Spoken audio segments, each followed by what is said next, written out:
are here for day 3 of the Pints and previews for Uprising, the brand new Flesh Blood set coming in a few short weeks, actually. Pre-releases in 2 weeks and the release in 3. And man, is it still just on a heater here. We are pushing the combat chain links further and further, I feel like, with each day. More dragons, just there's friggin' loads of dragons. I thought we were done.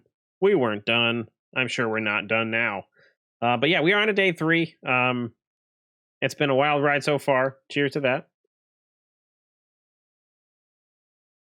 And yeah, we're going to get into some more. Again, as we say with every Pints of Previews, make sure you check out the actual creators for these videos. They put a lot of time and effort into it.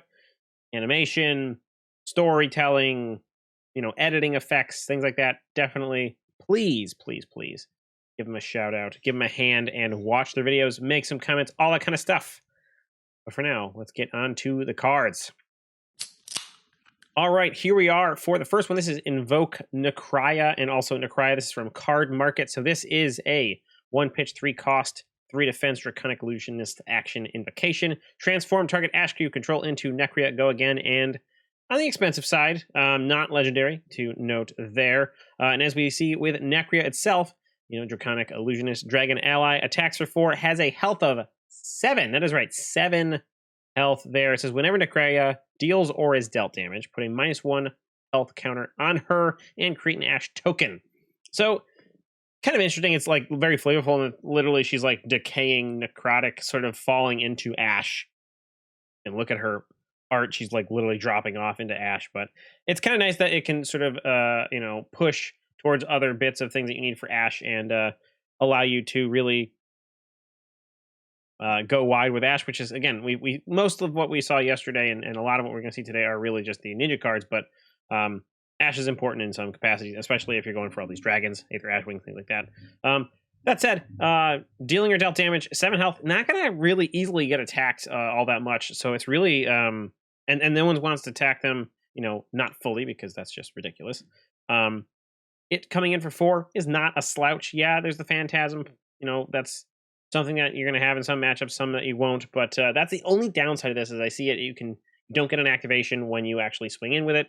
It's going to have to be, connecting or being attacked. So at least if they get punched into it, you'll get 1 Ash token, which isn't that great. I guess you bet back to where you were if you only got that 1, and then you spent a resource, 3 resources in a card. But interesting. You can slowly ping for 4 if no one's going to do anything about it. It's a nice break point, that sort of thing. So not bad, but maybe not the most exciting, but can feed into that large, many Aether Ashling sort of chop sort of strategy there. So, all right, on to our next one from DM Armada. This is Invoke Famai and Famai itself. So this is the invocation. It is a 1-pitch, 2-cost, 3 defense, Draconic Illusion action invocation. It says transform target Ash you control into Famai.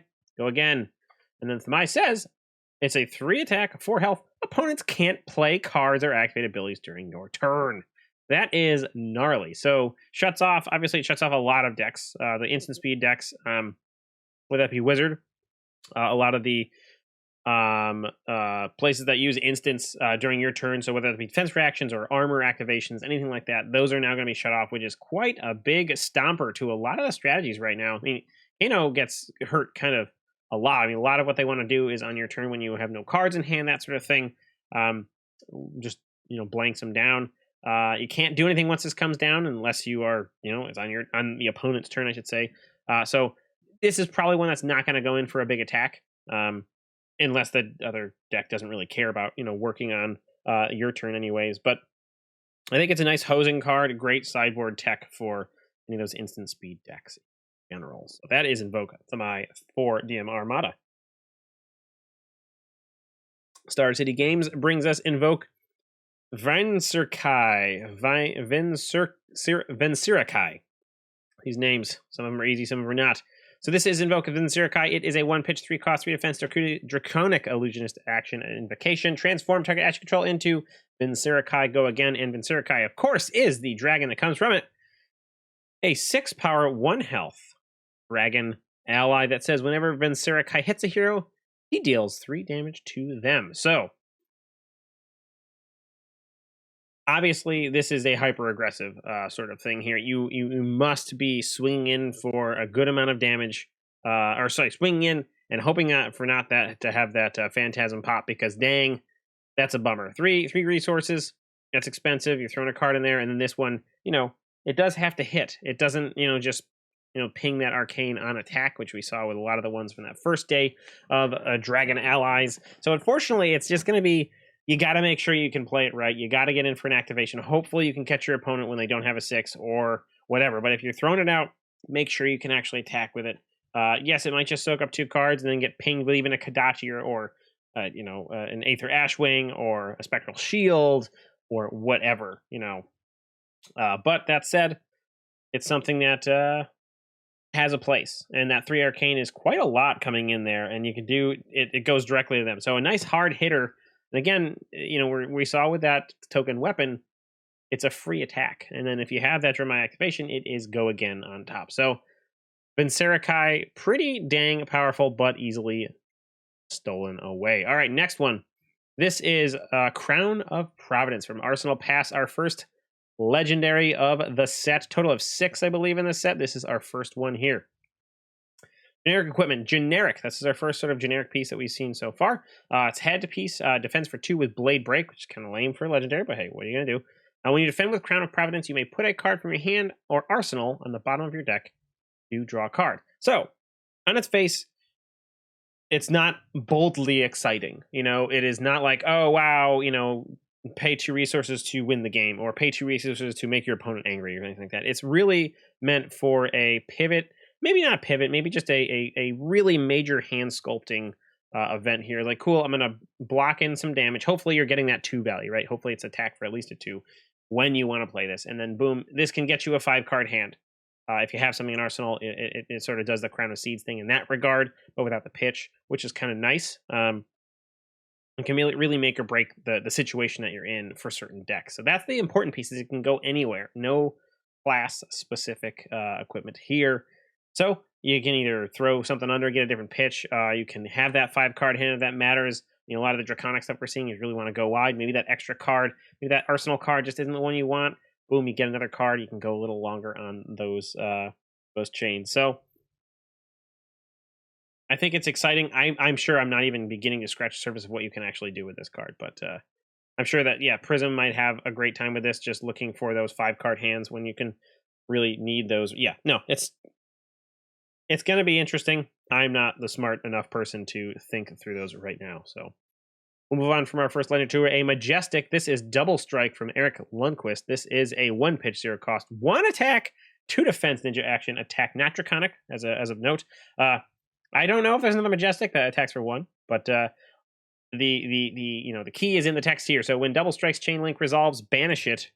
You may play this combat chain. If you do, it loses its ability. So a wonderful way to have this card essentially turn into 2. Yes, you have to have the Chain Link resolve. So if there's some way that, like obviously this doesn't have Phantasm itself, but if there's some way to sort of pop this attack to stop that combat change and not have it have that go again, then obviously that's not going to resolve in a way that you want, and it won't be banished. But ultimately, this is a nice way to get multiple links on a chain. Not Draconic, but still pretty exciting there. And I believe, and I'm not 100% sure, that even though the chain link resolves and this gets banished, it's still a link on the chain, so it does not interrupt anything like that. And you can then play it out again for an extra chain link. So a very cute card, and I'm very, very into this for ninja attacks in general. So, just poking in for 1, but hey, still a very powerful and very exciting card. I'm looking to do it. I also like that it doesn't go to your graveyard after that first one. You can, it does banish out, and then boom, you can play it again, and it's not fully banished. So if someone want to remembrance it back or something like that, you have the ability to do so. All right, on to our next one. This is Spreading Flames from Kugane. Make sure you check out his video. He went crazy with his editing this time. Definitely stepped it up. So check out that video. Nice, clean, short. Always puts the ninja lore into, which is really great. He's definitely a ninja scholar there. This is a 1-pitch, 1 cost, 3 attack, 2 defense, Draconic ninja attack action. It says Draconic attacks you control have +1 while their base power is less than the number of Draconic chain links you control. Go again. So while you throw this out there, everything else that has base power less than the number of Draconic chain links you control gets that +1. So ultimately, you want to start out with your low-powered attack. So you're going to throw this one out because you need to have that on the chain, right? And you start throwing other things out. If it's lower, so if you go in with a Phoenix Flame, that's going to be 0. So that's going to get the buff. Maybe it'll go up to 2, but the base power doesn't matter, right? Or the base power is what that matters, so it doesn't matter if it has that buff from anything else. In this particular case, it wouldn't because you only have 2 chain links. So definitely a way to really, get in early with low power attacks. You throw this out and then start sort of chugging up to higher and higher attacks. And we'll see later we have some higher power attacks that can help with that. But also, look at the art on this. I love it that it's just like these people are getting burned and this wonderful sort of sword.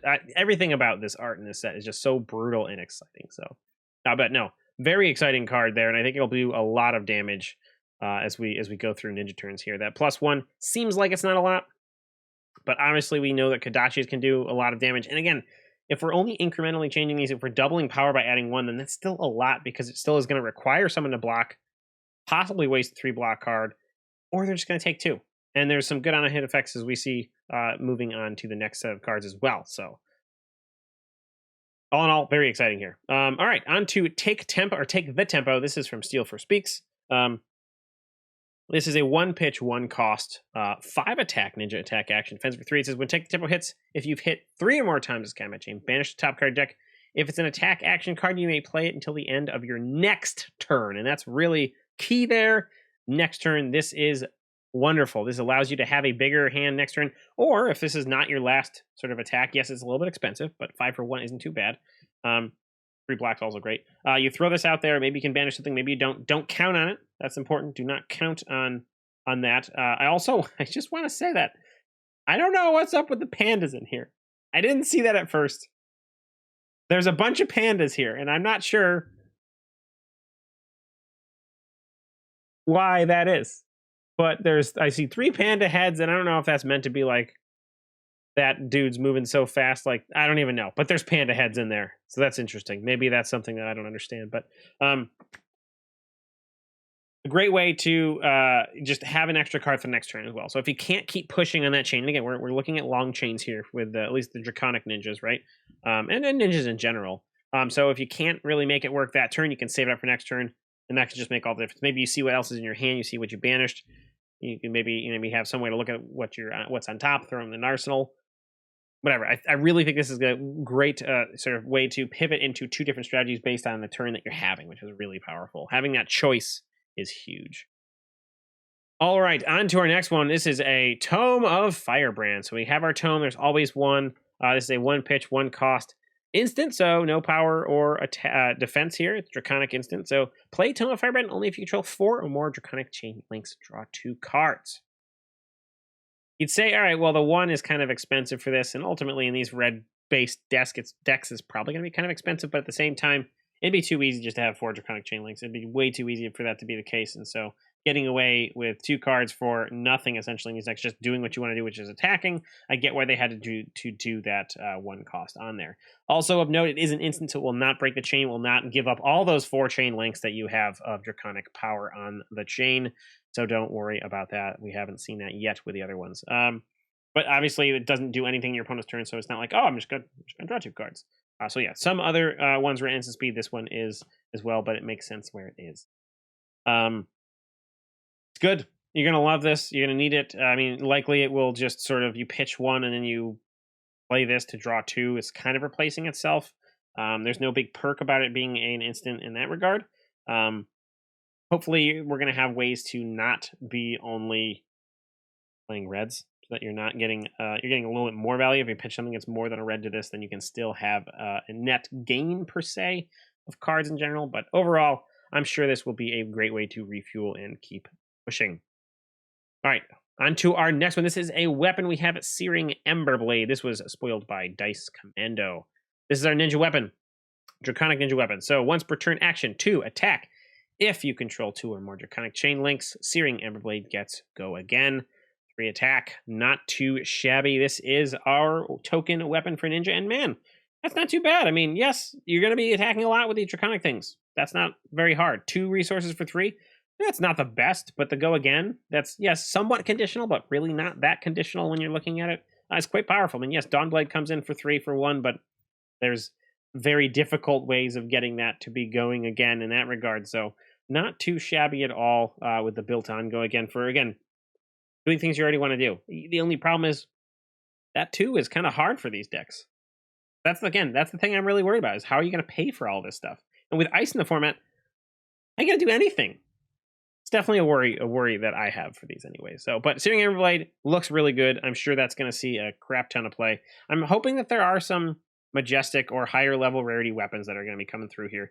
We might not have that. I mean, we didn't see that in the earlier sets, but I'd like to. You kind of hope there is because, especially, I don't know. I'm just going to say that.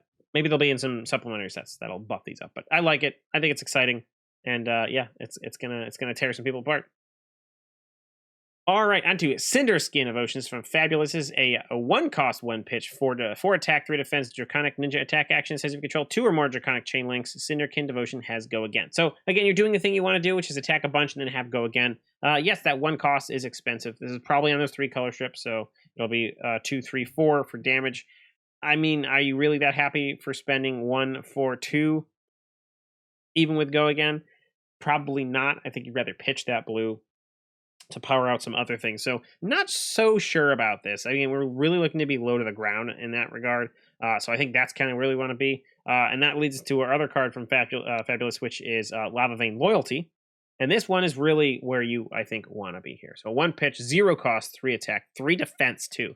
That's clutch on this Draconic Ninja attack action. It says, if you control 2 or more Draconic Chain Links, Lavalane Loyalty has Go Again.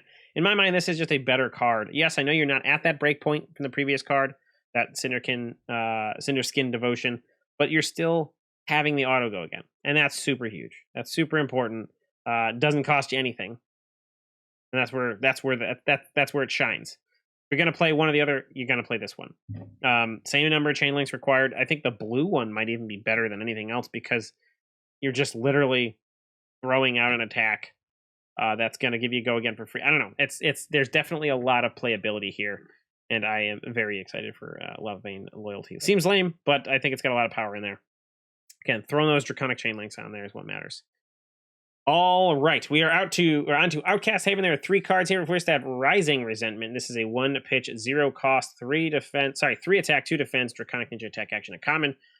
When Rising Resentment hits, you may banish an attack action card from your hand, which costs less than the number of Draconic Chain Links you control. If you do, it costs 1 less to play, and you may play it this turn.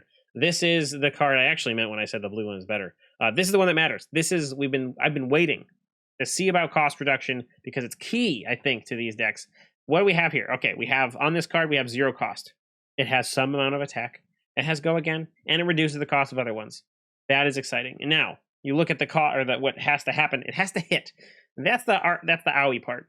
You know, that's the owie part. And that's where I think actually the blue might be better than this red one because people are going to feel like they are getting value out of blocking a 3 with a 3 block. You swing in with a 1 power attack, and I assume there's multiple colors of this because why wouldn't there be? Are people going to feel great throwing a 2 or 3 defense piece of a card from your hand or a piece of equipment in front of a 1 power attack? Maybe, maybe not. But you're definitely going to make them think a lot more. And again, the number of chain links, Draconic Chain Links, you just have to have 1 to make the 0 cost things, you know, I guess you're not going to play those anyways, but just reducing the cost for 1 is something that matters. That makes the other cards we've been seeing that were cost 1 that much better. We're able to go wider and not pay things. So like this card, I want to say is a staple in these Draconic wide decks. I love it. I think it's great. Breakpoint or not, it's going to power things out, and that's what matters. All right, next card from them. Mounting Anger. This is a rare. It's a 1-pitch, 1 cost, 4 attack, 2 defense. Draconic Ninja attack action says, when Mounting Anger hits, you may banish an attack action card from your hand with cost less than the number of Draconic Chain Links that you control. If you do, it gains +1, and you may play it this turn. So buffing a card from your hand based on the number of Chain Links, not too bad. I mean, again, it looks at the cost, so that's, you know, not exactly where you want to be. A lot of these, you know, Draconic attacks are gonna come in for small amounts of damage. So this is maybe where you have those, you know, those cheaper cards that do a significant amount of, well, I say cheaper, the expensive cards, you know, the 1 cost cards that are going to come, you know, later in your chain that you can get with a little bit more power. That maybe they have some on hit effects like the Rising Resentment, things like that, which is actually already 0, but that's nice because it gives you a breakpoint of up from 3 to 4. I'm still not loving this as much as the Rising Resentment. I think that's got more utility than the Mounting Anger. But I'm sure this has a place because, again, you need to go a little bit more up in power level sometimes. Maybe this is more of a mid-range build. I'm not sure. But I do like how all of these are sort of like, they're definitely not combo cards, but they feel like the naming system. And that's why they gave these three to them. Maybe the last one from Outcast Haven, the last one for today, is Engulfing Flame Wave. This is a 1-pitch, 2-cost, 5-attack, Draconic Ninja attack action defense for 2. It says, Engulfing Flame Wave hits. Reveal a top card of deck. If it's an attack action card, it will cost less than the number of Draconic chain links you control. Banish it. You may play it this turn. So this is really the one that you want to hit off the bat with Mounting Anger. Being able to have that... Sorry. No, I apologize. The Rising Resentment. Being able to drop that down to a single cost. Comes in for 5. Nice on rate. I assume there's a yellow and blue as well for the 3 and 4 power. But being able to just draw an extra card is key for going even wider. So, or shoot. I mean, it is not drawing a card. It's actually banishing. So you do want to make sure you play it this turn. It does not have that nice limitation of our other take the tempo, I think it was. But all in all, being able to extend that turn can really matter.